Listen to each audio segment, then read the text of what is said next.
اچھا دیکھیے، محبت کا ہونا ٹین ایج میں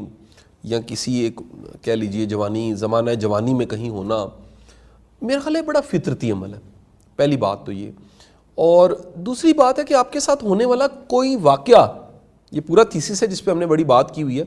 کسی بھی واقعے کے بعد آپ کا رد عمل کیا ہے، یا آپ نے اس کو کیری کیسے کیا ہے، یا آپ اس کو کیسے لے کر چلے ہیں، یا اس کے کیا کانسیکوینس ہوئے پھر بعد میں، یا اس پہ آپ کی ذات پہ، آپ کی شخصیت پہ اس کے اثرات کیا پڑے، ان چیزوں کو سوچنا پڑے گا. یہ فطرتی بات ہے کہ ایک جو کہہ لیجئے اوپوننٹ سیکس ہے، اس کی اٹریکشن قدرت نے ڈالی ہے، مرد میں عورت کی، عورت میں مرد کی ڈالی ہے.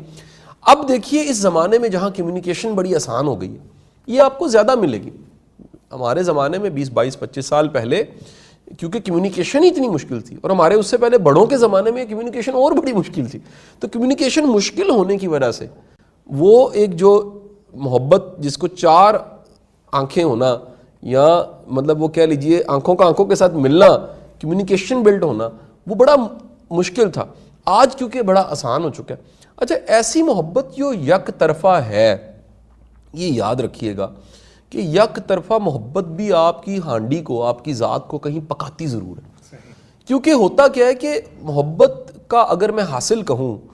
وہ شخص نہ بھی ہو، پھر بھی آپ کی زندگی میں جو یکسوئی آتی ہے، جو فوکس آتا ہے، جو آپ کے اندر تبدیلیاں آتی ہیں، مثلا آپ کو یہ احساس کہ آپ کسی کو چاہتے ہیں، یہ کتنی بڑی ایک احساسات کی دنیا ایکٹیو ہو گئی کہ آپ اپنے آپ کو قربان کرنے کو تیار ہیں. آپ ایک ایسا شخص جس کو زور لگا کے یاد نہیں کرنا پڑتا، وہ یاد آ جاتا ہے. پھر اگر فرض کریں وہ 2 طرف ہے، تو پھر تو بالکل ہی ایک ہٹ کے نئی دنیا بن گئی، جس میں آپ کو پتہ لگے کہ کوئی دنیا میں ایسا شخص ہے جو میرے بارے میں سوچتا ہے، جو میرے لیے قربانی دینے کو تیار ہے، جو اپنے آپ کو فنا کرنے کو تیار ہے. تو یہ ایک احساسات کی دنیا، آپ کی امیجنیشن کی احساسات کی دنیا ایکٹیو ہوگی. اچھا، محبت ناکام ہو تو غم ملتا ہے، دکھ ملتا ہے، تکلیف ملتی ہے. اگر اس تکلیف کو، دکھ کو آپ استعمال کرنا جانتے ہیں، آپ اس کو چینلائز کر لیتے ہیں، آپ اس کو کوئی رستہ دے لیتے ہیں، آپ اس کی کوئی سمت بنا لیتے ہیں، تو سمجھ لیجئے انقلاب آ گیا. یعنی دنیا کی ہسٹری میں، یہ نیپولین ہل کی کتاب Think and Grow Rich chapter میں مینشن ہے، اس نے کہا میں نے دنیا کی ریکارڈڈ ہسٹری میں بے شمار لوگوں کو محبت کی ناکامی سے بڑا انسان بنتے دیکھا.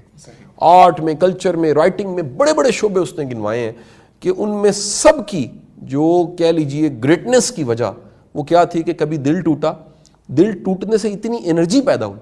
اصل میں دل ٹوٹنے کا مطلب ہے ریجیکٹ ہو گیا، آپ ناکام ہو گئے، اور پھر آپ نے اس ناکامی کے تدارک کے لیے، اس کو سبسٹیوٹ کرنے کے لیے آپ نے زندگی کا کوئی ایم سیٹ کیا، اور آپ نے طے کیا کہ میں اپنے کام سے، اپنے مشن سے، اپنے کنٹریبیوشن سے، اور اپنے غیر معمولی ہونے کو اس طرح ثابت کروں گا. اور وہ اتنی انرجی پیدا ہوئی کہ کسی وقت میں آپ نے مڑ کے دیکھا تو آپ نے کہا یار میں نے سفر کہاں سے شروع کیا، اور یہ سفر چلتے چلتے آخرکار کس شیپ میں کہاں پہنچا دیا مجھے. تو آپ پتہ نہیں ہے آپ کو کہ آپ کو